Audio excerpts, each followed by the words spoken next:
Bonjour et bienvenue dans le podcast du Human Factor. Je m'appelle Alexis Eve et tous les mercredis, je vais à la rencontre des startups les plus véloces pour rentrer en détail dans les bonnes pratiques RH qui leur permettent de faire du facteur humain un levier de croissance plutôt qu'un risque. C'est-à-dire qu'un fondateur, il doit définir une stratégie, faire en sorte que ses équipes le suivent, et puis la suivre. Le Human Factor, ce n'est pas qu'un buzzword, c'est aussi le nom de notre premier livre. Les clés de l'alignement entre associés, d'une organisation adaptée ou encore de la bonne relation à son travail, The Human Factor, c'est 100 pages de retour terrain des plus belles startups et de bonnes pratiques actionnables. Si vous voulez en savoir plus, allez tout simplement sur www.yaniro.co/book, B-O-O-K. On met le lien dans la description de l'épisode. Pour l'heure, je vous laisse avec l'invité d'aujourd'hui et vous souhaite une bonne écoute. Bonjour Émilie, comment vas-tu ? Super bien, très bien. Bonjour à toi. Écoute, c'est un grand plaisir de te retrouver sur cet épisode du podcast du Human Factor de Yaniro. Je te remercie beaucoup d'avoir accepté notre invitation. Ça fait très plaisir de te retrouver dans des conditions un peu différentes parce que il y a eu un petit coup de froid de nos côtés. Ça a peut-être un peu toussé pendant l'épisode. Et en plus de ça, comble pour que vous ayez toutes les coulisses des conditions du direct. Moi, j'ai oublié une partie de mon matériel. C'est pas très bien. C'est pas de la faute d'Émilie, c'est la mienne. Ce qui fait que la voix sera peut-être légèrement différente de d'habitude. Ça devrait pas nous empêcher de faire un super épisode parce que il me semble que quand vous écoutez les épisodes du podcast de Yaniro, vous écoutez moins un album des Daft Punk surproduit que ce qu'on se raconte au moment de l'échange. Donc peut-être avant de rentrer dans le vif du sujet de ce dont on va parler aujourd'hui, Émilie, je vais peut-être te laisser tout simplement te présenter et présenter Troops. Qu'en penses-tu ? Avec plaisir. Émilie Le Goff, moi j'ai 41 ans, j'ai une boîte d'édition de logiciels destinée au groupe d'intérim. L'objectif, c'est d'aider à figitaliser, donc c'est un mot qui est un petit peu moche, mais qui veut bien dire ce que ça veut dire, c'est-à-dire apporter une couche de digital au groupe d'intérim historique. Donc, ça passe par une application smartphone pour les candidats. C'est tout en marque blanche. Une application web service pour les clients pour qu'ils puissent commander en ligne toute la journée, mais aussi le soir et le week-end des intérimaires quand ils en ont besoin, signer leur contrat, enfin faire toutes les démarches administratives. Et puis, évidemment, un outil de gestion pour les agences d'intérim. En fait, ça permet dans l'absolu de faire une agence 100% digitale, donc en toute autonomie, sans aucune intervention de l'agence d'intérim, mais celle-ci peut aussi intervenir à une centaine de points quand elle veut reprendre la main sur du physique pour avoir des contrats papier, etc. Voilà. Et combien vous êtes à l'heure actuelle ? Vous existez depuis combien de temps ? Qu'on ait une petite idée pour les personnes qui Alors, on a été créé officiellement en 2016, mais le temps de développer le logiciel, on a vraiment lancé l'activité en septembre 2019. Aujourd'hui, on est 65. Un petit peu plus, je crois. 65 collaborateurs. Donc ça va vous donner une petite idée de la trajectoire de Troops parce que, alors vous le savez, on vit dans l'environnement startup, donc la notion de croissance plus ou moins rapide et très souvent très rapide est archi présente. Et on va faire un épisode qui est un peu différent d'habitude. Alors non pas que on n'ait pas plein de choses à apprendre de Troops et d'Émilie, ça j'en suis absolument certain, mais on a décidé d'essayer quelque chose de différent. Je remercie beaucoup Émilie de se prêter au jeu. Au moment des préparations, on est tombé sur une thématique qui nous intéressait beaucoup, tous les deux, qui était une thématique que vous connaissez, je pense. Quand une boîte grandit, typiquement une start-up, se pose assez vite la question de l'allocation de postes clés, des chief whatever officers, des head of, des personnes un peu différentes, etc. Et n'importe quel fondateur, fondatrice va se retrouver devant une question à se poser. Est-ce que je vais chercher cette personne-là ou ces personnes-là à l'extérieur, du recrutement, de la chasse, des choses comme ça, est-ce que je fais monter un peu dans les rangs quelqu'un qui est là depuis le début, des membres historiques, etc., etc. Et on a un petit peu parlé à bâton rompu et on s'est rendu compte, pour dire un petit peu les choses, qu'on avait des vécus, des avis, des visions de la question qui allaient dans des sens qui étaient assez complémentaires, assez différents. Et on s'est dit, tiens, il faut qu'on débatte de ce sujet-là. C'est un sujet qui n'a pas de réponse automatique, existentielle, en disant c'est comme ci, c'est comme ça. Je pense qu'on peut tous faire et tout le deuil de ça. Donc, pourquoi ne pas juste aborder les pour, les contre, ce qu'on en pense, l'expérience d'Émilie, ce que nous, on peut voir dans Émilie. Donc, moi, dans ce qu'on peut voir, nous, côté Yaniro, sur ces sujets-là. Donc, je vais évidemment mouiller la chemise un peu plus que d'habitude dans cette interview et être sur un mode de débat. Donc, Émilie, est-ce que tu as des choses à rajouter sur ce cadre ? Où est-ce qu'on est parti ? Non, j'ai pas pas de bande rajouté, moi, dessinée. j'ai quelques idées, assez tranchées à vrai dire, mais allons-y, on peut y aller. Eh ben, allons-y. Émilie, quelle est ton expérience déjà sur le sujet? Troops, au début, vous étiez peut-être un peu moins que ce que vous êtes maintenant, très probablement. Les rangs ont grandi, les postes aux clés ont été alloués, et donc forcément, toi, tu t'es retrouvé dans cette position un peu de dilemme. Déjà, qu'est-ce que tu as fait? Dans quelle situation tu t'es retrouvé, et qu'est-ce que tu en as retiré à cet instant T, là, en fin d'année 2021, sur les bonnes pratiques, les choses à faire et à ne pas faire de ton expérience là-dessus? Alors, je vais même plutôt m'appuyer sur mon expérience précédente, parce que c'est là où j'ai fait les plus grosses erreurs et je trouve que c'est comme ça qu'on apprend le mieux.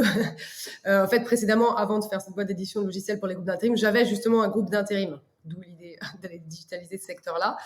C'était un groupe d'intérim que j'avais créé en 2010 et qui avait pas mal grossi, dans le sens où, quand je l'ai revendu dernièrement, il y avait à peu près 3500 salariés en CDI temps plein, 10 000 intérimaires et 450 permanents, donc des effectifs assez grands et donc une croissance assez forte en fait sur 10 ans. Donc la question s'est évidemment posée rapidement quand même, de savoir et de devoir créer un board et des équipes assez rapprochées. Et comme je pense la plupart d'entre nous, quand on crée une boîte un peu en mode start-up, et ben on est assez proche quand même au début. C'est des personnes, on est un peu dans le dur. On va dire les 2 premières années, parfois les 5 premières années et parfois 6 mois, ça dépend. Mais en tout cas, au démarrage, c'est toujours une période où on se paye pas forcément, où on bosse 20 heures sur 24, où on est clairement dans le dur. Il faut prouver, il faut construire le produit, il faut construire l'idée, il faut tout construire.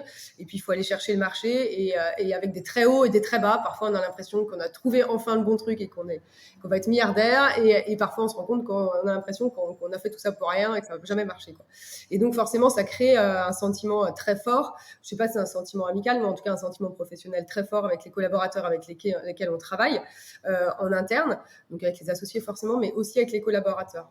Or, et donc, On fait la guerre ensemble. ouais, voilà. Et on a l'impression, ouais, voilà, de construire les choses ensemble et que c'est les 10, 20 premiers collaborateurs, c'est avec eux, c'est avec ceux-là avec qui on fera toute la boîte.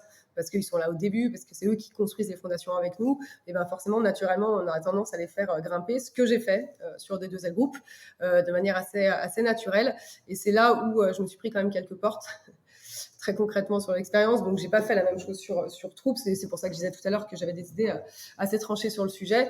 Parce qu'en fait, en démarrage, on a besoin pas du tout les mêmes profils que quand on doit gérer une boîte qui est en très forte croissance ou qui est assez grosse par la suite. On a besoin de profils qui sont ultra polyvalents.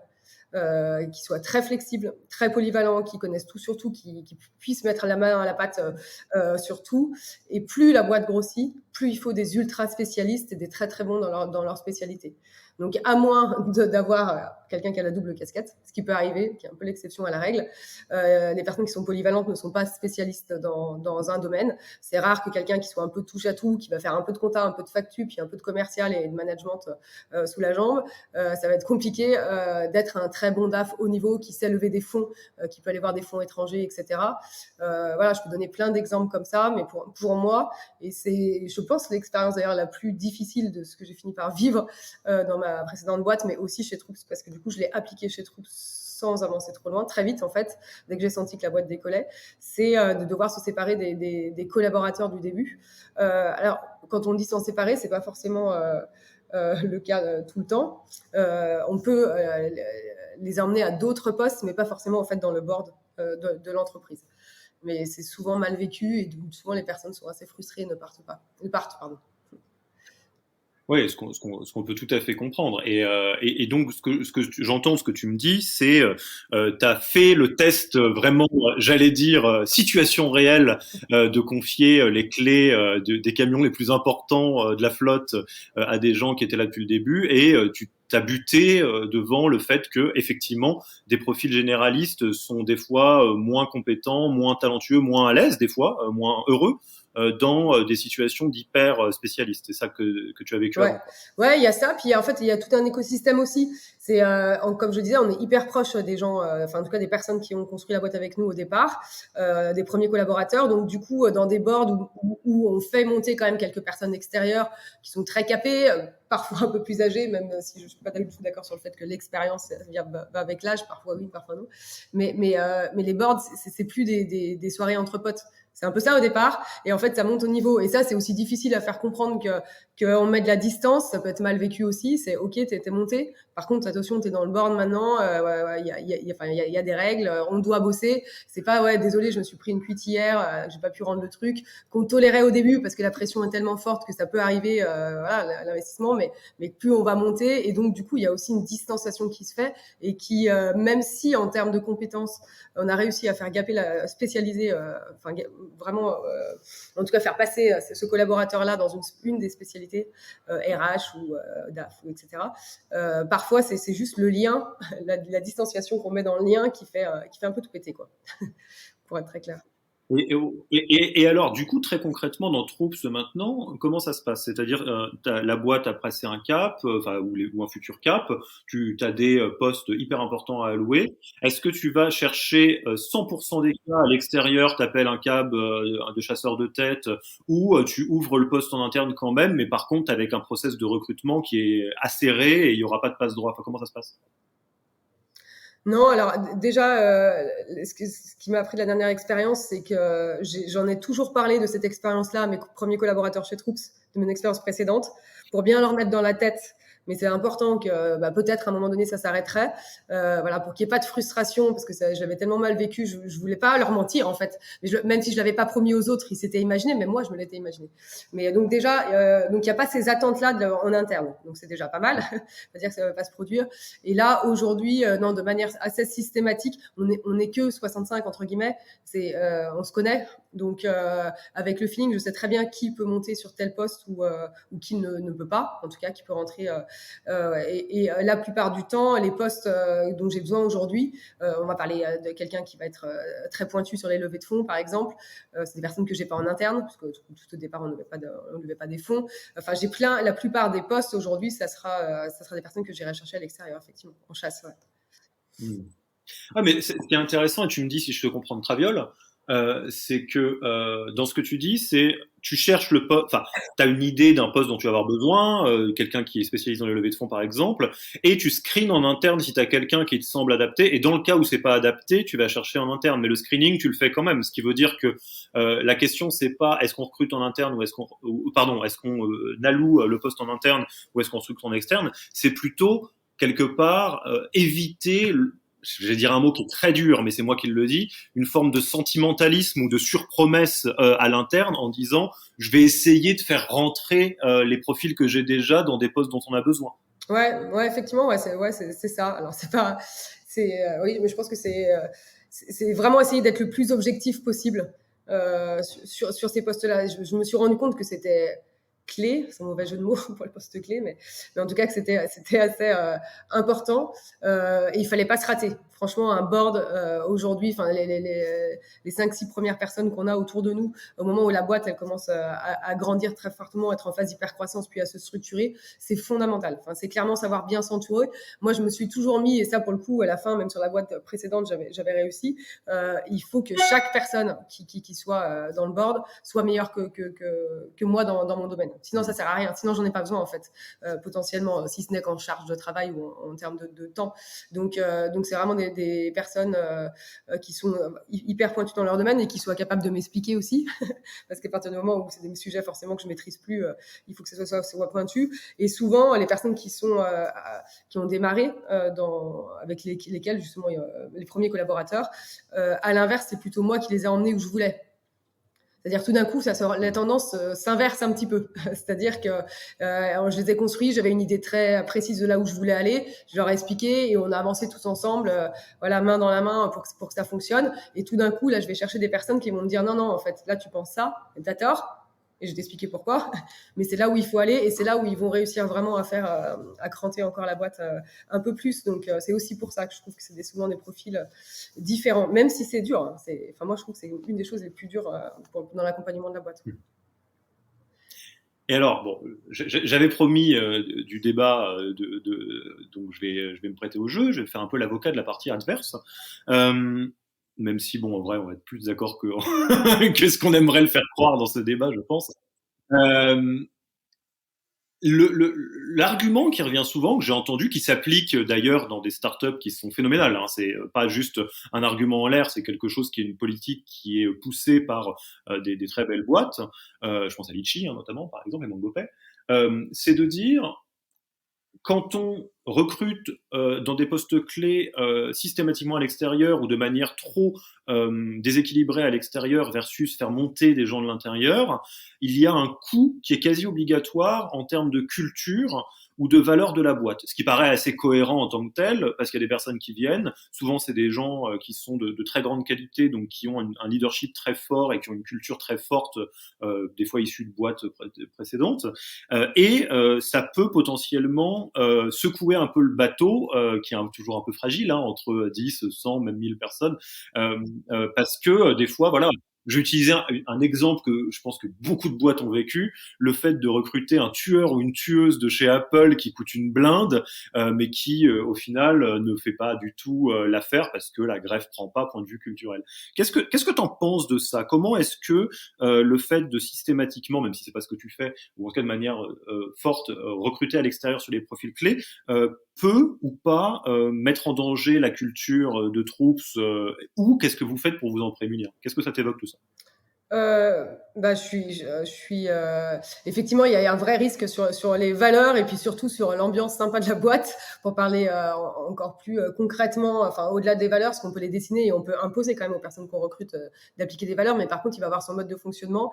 En général, quand on commence à structurer la boîte et effectivement à prendre des personnes à l'extérieur, souvent ça brasse un peu et malheureusement, et ça pour le coup, c'est vrai que c'est une vraie contrainte, mais je m'en étais pas rendu compte. Mais en y pensant comme ça casse effectivement l'ambiance de joyeux luron du démarrage quand même.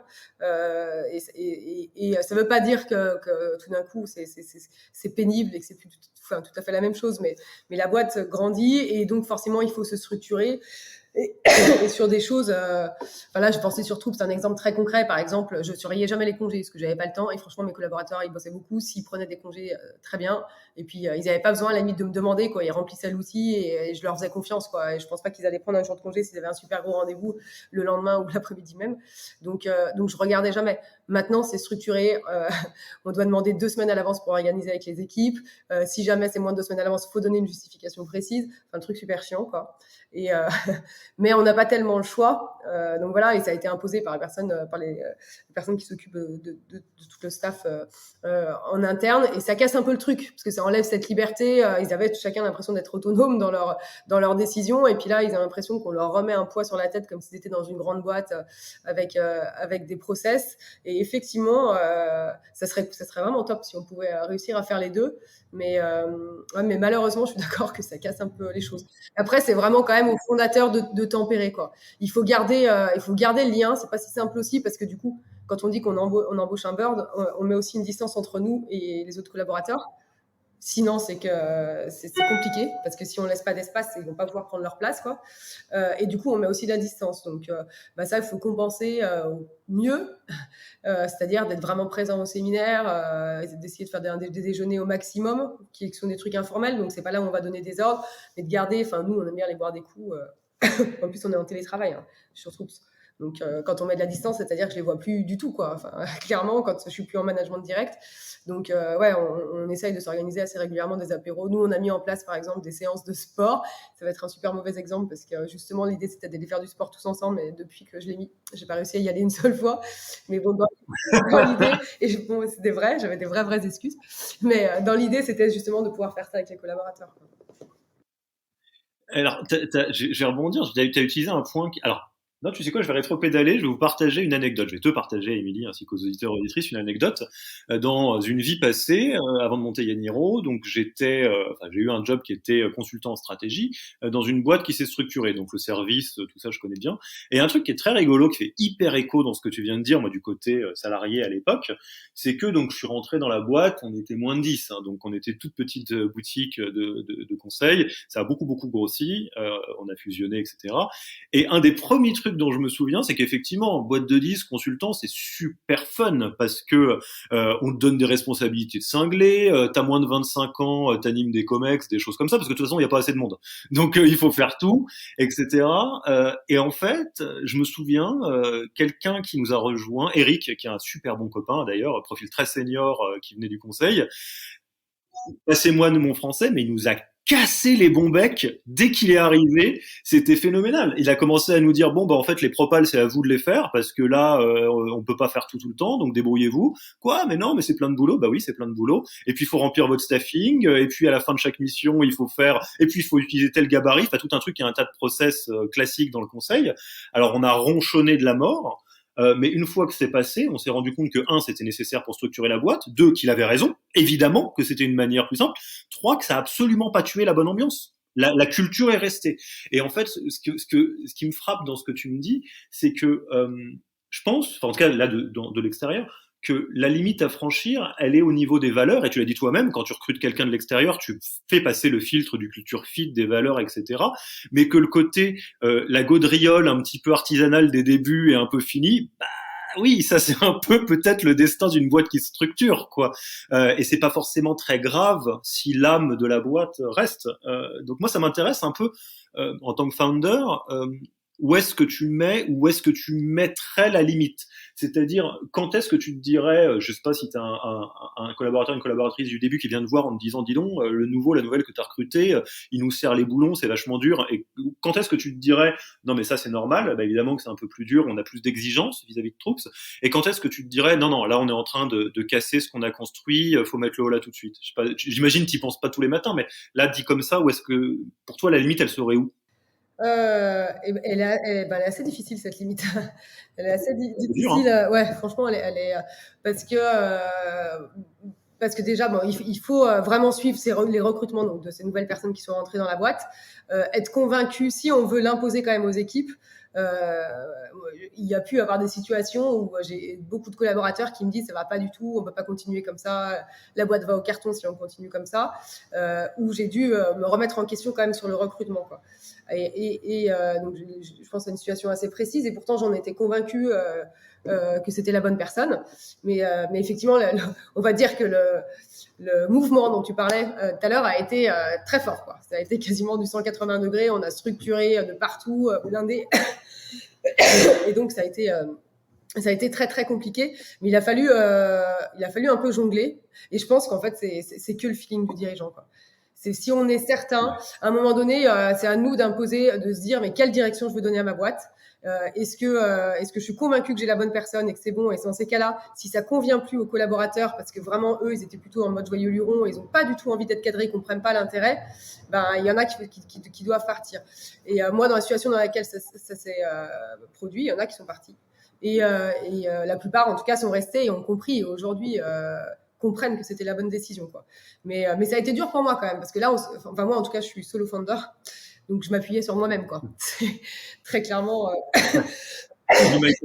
c'était un peu compliqué parce que c'était quand même un lourd enjeu. Mais aujourd'hui, c'est top. Et puis, moi, j'ai la chance d'avoir quasiment, alors je sais pas, c'est pas fait exprès, parce que c'est plus moi qui recrute les salariés maintenant, mais d'avoir vraiment des super collaborateurs, dans le sens où ils savent mettre des distances eux-mêmes.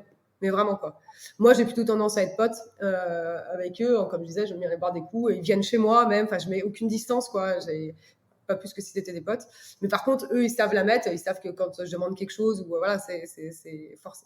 Ils peuvent discuter. Hein. Ils ont le droit d'avoir des contre-argumentaires, mais je veux dire, ils savent très bien respecter et la hiérarchie, etc. Mais, tout en gardant une bonne ambiance. Donc, je trouve ça top. Et c'est pour ça que, ce que je veux dire par là, c'est que ça vient pas que du fondeur. C'est aussi les collaborateurs qui doivent faire en sorte que ça continue à bien se passer, quoi. Ouais, carrément. Et alors, je vais mettre un peu mon grain de sel aussi là-dedans, même si je souscris totalement. On peut le voir, c'est chouette ou c'est un peu beaucoup de pression, mais oui, le feeling du dirigeant ou de la dirigeante va forcément avoir un rôle énorme parce que c'est pas une science exacte. Il y a deux points quand même que vous pouvez regarder si vous vous retrouvez dans cette situation. Trois. Le premier, ça transpire un peu dans ce qu'on se dit entre les lignes, c'est n'oubliez jamais qu'une startup, c'est par nature une boîte qui est en perpétuelle évolution et que le deuil d'époque révolue peut être très dur pour certaines personnes. Mais ça doit pas, c'est comme ça. C'est le jeu d'une start-up. Le Troops de 2019 a été supplanté par le Troops 2020, 2021, si ce n'est par quarter, quoi. Enfin, ça dépend de la vitesse des boîtes, mais c'est un mouvement classique d'avoir des personnes en interne, parfois même des fondateurs et des fondatrices, qui se disent ah mais non, mais c'est plus comme avant, c'est moins bien et tout. Et c'est pas nécessairement vrai. C'est peut-être que c'est différent. Donc ça, déjà garder ça en tête, c'est un peu inévitable, hein, l'effet de mouvement dont on parlait. Le repère que vous pouvez avoir au-delà du feeling, et je pense que toi, ça tombait sous le sens, donc tu n'en as pas parlé, mais j'ai une boîte très précise que je citerai pas, dans laquelle ça aurait pu aider, c'est des indicateurs d'évolution. C'est-à-dire, vous faites venir, j'en sais rien, moi je prends un exemple au hasard, vous recrutez un chief revenue officer, head of sales, j'en sais rien, enfin quelqu'un qui structure les sales, et on passe de quelque chose de très intuitif à quelque chose de hyper processé, Salesforce, machin, etc., etc. En soi, évidemment, ça va être un petit choc thermique pour les équipes, ça c'est sûr, mais il y a quand même un indicateur qui est important, c'est est-ce que ça marche ? Est-ce que ça délivre ce que c'est censé délivrer dans le tempo que c'est censé délivrer? Parce que s'il y a les gens qui viennent vous voir en disant c'est hyper dur avec le ou la nouvelle manager, mais qu'en même temps en parallèle les scores explosent, les OKR explosent, bon bah malheureusement c'était un peu la voie quand même à prendre.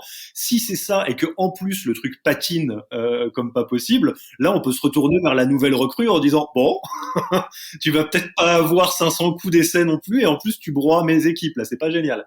Donc ça c'est un petit point, et il y a un autre aspect que vous pouvez peut-être inclure dans vos scorecards, c'est quand vous recrutez quelqu'un de l'extérieur qui est là pour structurer, ça peut être intéressant de regarder ses qualités de leadership au sens large. Parce que quelqu'un qui a des grandes qualités de leadership devrait avoir la capacité, la plupart du temps, de structurer sans trahir les résultats qu'on essaye d'atteindre, mais en accompagnant les personnes dans le mouvement, y compris les personnes qui vont devoir partir, hein, mais vont le faire pas à la manière archi-militaire en posant les trucs, en disant c'est comme ça à partir de maintenant, mais en accompagnant le changement. Voilà un petit peu mes two cents sur le sujet.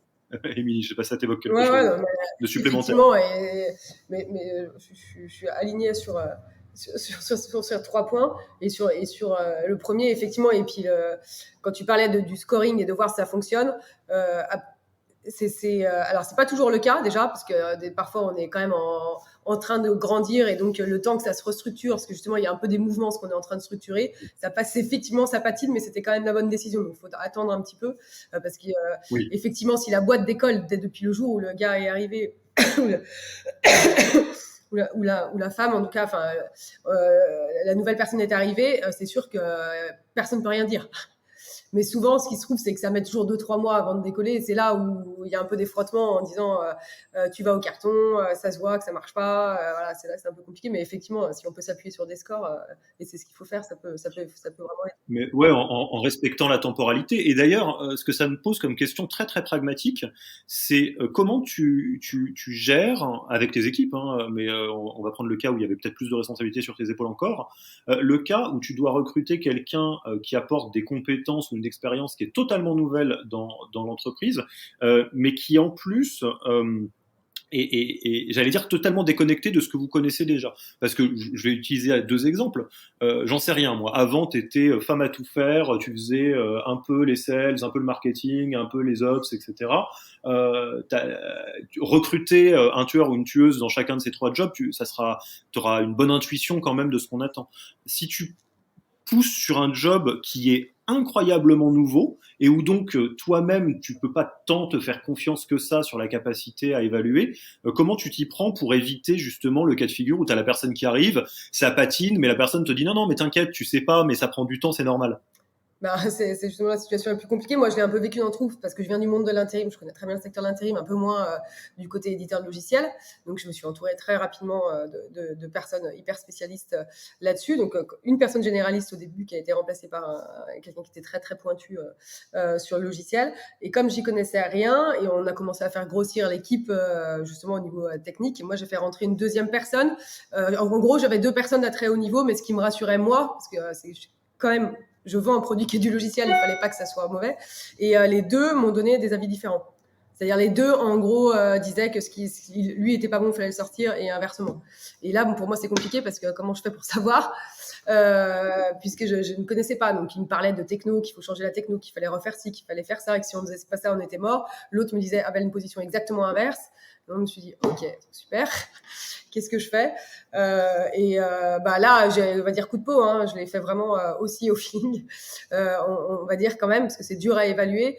Il se trouve que l'un des deux avait des références que je connaissais très bien, qui étaient des hautes références. C'était pas le cas du deuxième, mais alors, quand je dis le feeling, c'est peut-être pas le feeling, quoi. J'ai essayé de m'accrocher à ce que j'avais, mais c'est compliqué, quoi.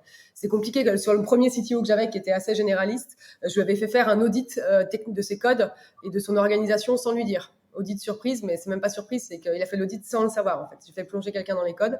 Il l'a su a posteriori, parce que je lui ai dit, tu vois, c'est bien ce que tu as fait. Mais il l'a hyper mal pris. Mais hyper mal pris, quoi. Là, je lui ai expliqué que pour moi, c'était fondamental, c'était du logiciel. Voilà, il fallait être sûr que ça soit la bonne personne, mais j'ai dû le faire évaluer par quelqu'un d'externe, un prestataire externe, en fait. Mais oui, et on va retomber sur une pratique qui fonctionne bien en général, me semble-t-il, c'est de s'entourer, de pas se dire qu'on est obligé d'être Superman, Iron Man, Wonder Woman, que sais-je encore. Là, tu fais appel à un auditeur extérieur, tu te reposes sur l'avis de personnes qui sont plus compétentes que toi sur le sujet. Enfin, ça reste une manière de diluer le risque, surtout quand soi-même on n'a pas trop de raison d'être confiant sur ses intuitions sur des sujets qu'on maîtrise moins, quoi. Ouais. Non, mais ça c'est sûr. Et moi, j'ai un dernier point dur à apporter sur le débat, sur lequel, pareil, je veux bien ton avis. Comment toi tu l'as vécu, ça, parce que vous l'avez bien vu, hein, pas tranchable, hein, comme question, on a bien vu, on tâtonne. Intellectuellement, je dois dire que c'est une question que je trouve intéressante. C'est presque paradoxal. Dans les startups, donc effectivement, on entend souvent la notion de capé, qu'il y a quelqu'un qui va être capé pour un job, qui n'arrivera pas à évoluer, etc.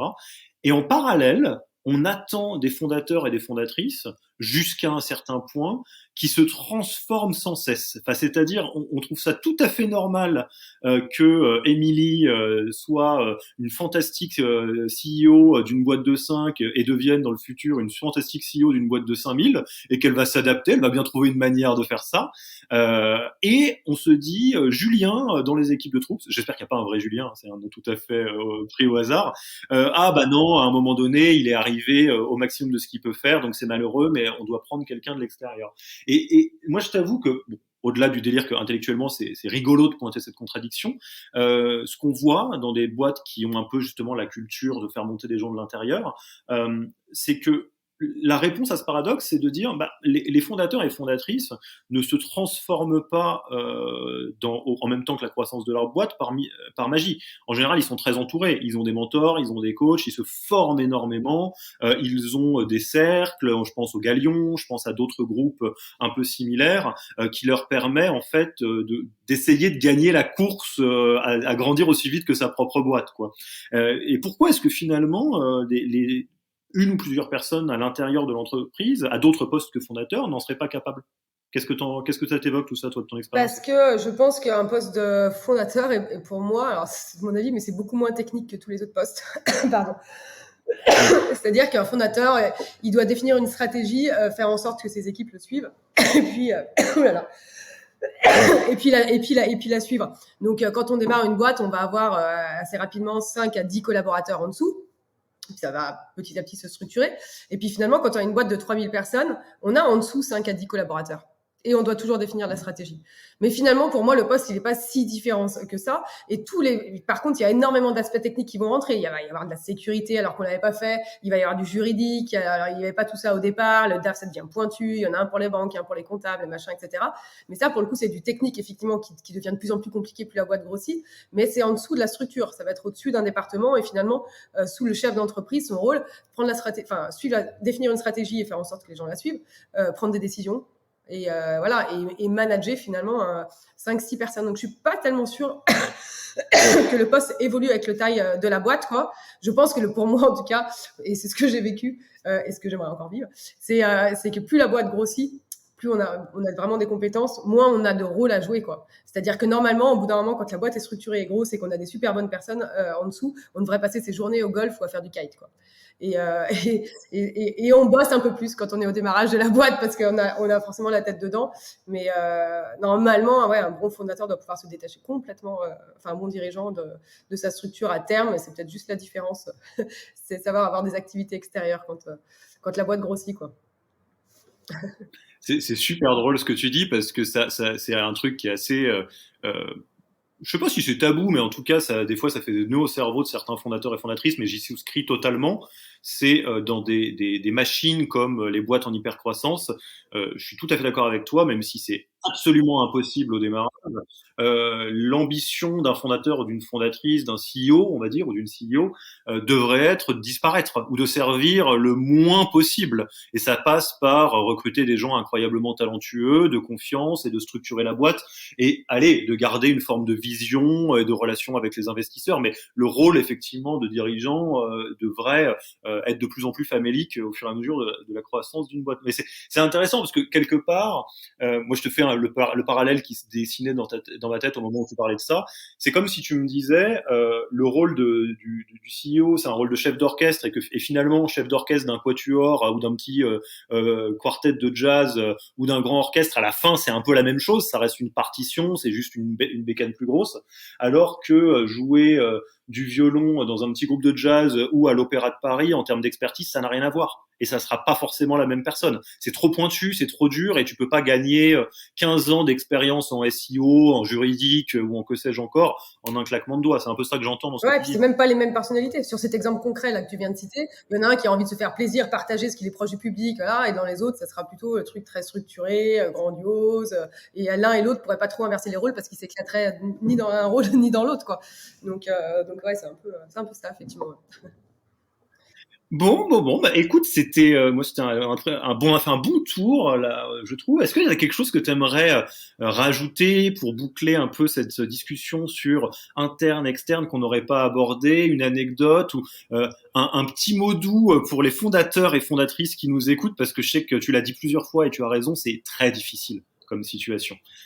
Donc, comment tu fais le mot de la fin sur ça avant qu'on passe à la fin de l'interview? Je dirais qu'effectivement, il faut traverser cette situation le mieux possible, et même si c'est difficile, et puis juste se dire qu'au bout du chemin, finalement, il y a du kite à aller faire, du kite, du golf, du surf, comme vous voulez, mais se mettre ça en ligne de mire, donc c'est que du bon pour la suite, quoi. J'ai cru observer, pour l'anecdote qui n'a rien à voir, que le kitesurf, qui a été longtemps le sport par excellence des start-upers et des start-upeuses, est en train tout doucement de se faire grignoter par l'escalade, qui est mon sport de prédilection et qui a donné le nom à Yaniro, l'entreprise et le podcast. Donc, à voir. Je suivrai si, dans le temps libre, on fait plutôt du kite, du golf ou de l'escalade. Affaire à suivre. Bon, écoute, Émilie, un grand merci. On va passer tranquillement à la fin de l'interview. Où est-ce qu'on te retrouve déjà? On a envie de discuter avec toi, on a envie d'en savoir plus sur Troops. C'est quoi la meilleure manière de écoute, le plus simple, c'est déjà mon site internet, www.troops.fr, et sinon tout simplement sur LinkedIn. Donc n'hésitez pas à écrire et parfois à réécrire. Parce que parfois, je suis pas toujours réactif. Ça veut pas dire que je boude, mais voilà, il faut pas hésiter. Mais je suis assez facilement identifiable. Pour aller plus loin sur ces sujets ou d'autres, comment est-ce que toi tu progresses? Quel type de ressources tu utilises et que tu recommanderais aux auditeurs et auditrices? Alors moi, je m'appuie à 100% sur les réseaux. Je suis dans pas mal de réseaux et je trouve que c'est à la fois au niveau sur le fond et sur la forme, quoi. Sur la forme, ça permet de boire des coups, de se détendre et de passer des bons moments, donc ça fait du bien aussi parfois après des grandes journées. Et surtout sur le fond, on apprend énormément. Je suis notamment par exemple au Galion, où il y a vraiment que des entrepreneurs hors pair et on peut échanger sur plein de thèmes différents, il n'y a aucun jugement et du coup forcément on apprend chacun de nos expériences. Il y en a qui ont des boîtes énormes, il y en a même qui ont déjà terminé leurs exits, etc. Et puis et inversement, et on apprend de tous les niveaux. Donc voilà, je m'inspire de toutes les personnes que je rencontre en fait, quoi. Je trouve que c'est voilà. C'est nous super conseil. On salue le Galion s'il nous écoute. Rappelez-vous donc que si vous avez les prérequis, vous pouvez rentrer dans le Galion. Je les ai plus en tête, mais je crois que c'est quelque chose comme 1 million de CA minimum. Et après d'autres choses, et que si vous n'êtes pas encore dans cette phase-là de la vie de la startup, le Galion produit beaucoup de choses, que ce soit des documents, des livres blancs, des événements, donc n'hésitez pas, effectivement, c'est un joli réseau qu'on a en France, et donc ça vaut le coup d'en Je crois que c'est profiter. 3 millions Et maintenant. enfin, 3 millions, il y a eu de l'inflation, bah oui, à une époque, peut-être c'est moi qui me trompe, Non, ça a changé, je l'ai plus en tête. Ouais. Enfin, tu connais notre tradition sur ce podcast, une tradition qu'on aime beaucoup, qui permet de mettre des gens en lumière et de témoigner un peu d'une forme d'admiration. Est-ce que tu as quelqu'un en tête que tu aimerais nommer pour un prochain épisode du podcast? Donc, c'est pas une promesse, hein, la personne fera ou ne fera pas en fonction de son calendrier et de son envie. Mais qui est-ce qui t'impressionne le plus et à qui tu aimerais passer le micro de ce podcast pour un prochain épisode? Je pense qu'il y a une personne que j'admire et avec qui vous pourriez passer des bons moments et surtout qui aurait pas mal de choses à apprendre, c'est Jonathan Vidor. Il a une société qui s'appelle JV Web, une start-up qui est basée à Montpellier, donc comme ça amène un peu de soleil. Non, il a fait une très grosse levée de fonds, je sais plus combien exactement, en tout cas plusieurs dizaines de millions dernièrement, et en toute discrétion. Comme peuvent l'être parfois les gens du Sud. Et surtout, en termes de management, il a mis une technique Lean aujourd'hui qui est un peu connue, mais en tout cas, ça a tout changé dans sa boîte. Mais clairement, en termes de chiffre d'affaires, pour être très concret, de croissance. Donc, je pense que ça pourrait être sympa à interviewer. Super. Et on a beaucoup, on a plusieurs fois abordé le lean dans le podcast qu'on a sur le management, donc My Own Leadership, qui est sur un autre canal, donc n'hésitez pas à le chercher sur votre application de podcast si vous ne le connaissez pas, avec Ocus et avec Théodo, mais j'aurai grand plaisir à aborder avec Jonathan les sujets plus organisationnels, structurels du lean, qui est une facette très importante de cette approche-là. Écoute, Émilie, un grand plaisir d'échanger avec toi. Bon, on a été dans un débat qui était soft, hein. On s'est pas jeté des chaises dans la tête, même si on est à distance. Ça restait assez cordial, mais en tout cas, c'était un plaisir d'avoir ce format différent. Et puis, je te remercie encore pour ton temps et je te dis à très bientôt. À bientôt, merci. Merci à toi. Merci d'avoir écouté cet épisode. S'il vous a plu et que vous ne voulez rater aucun nouvel épisode, abonnez-vous à la newsletter en allant sur le site www.yaniro.co. Et à mercredi prochain pour le prochain épisode.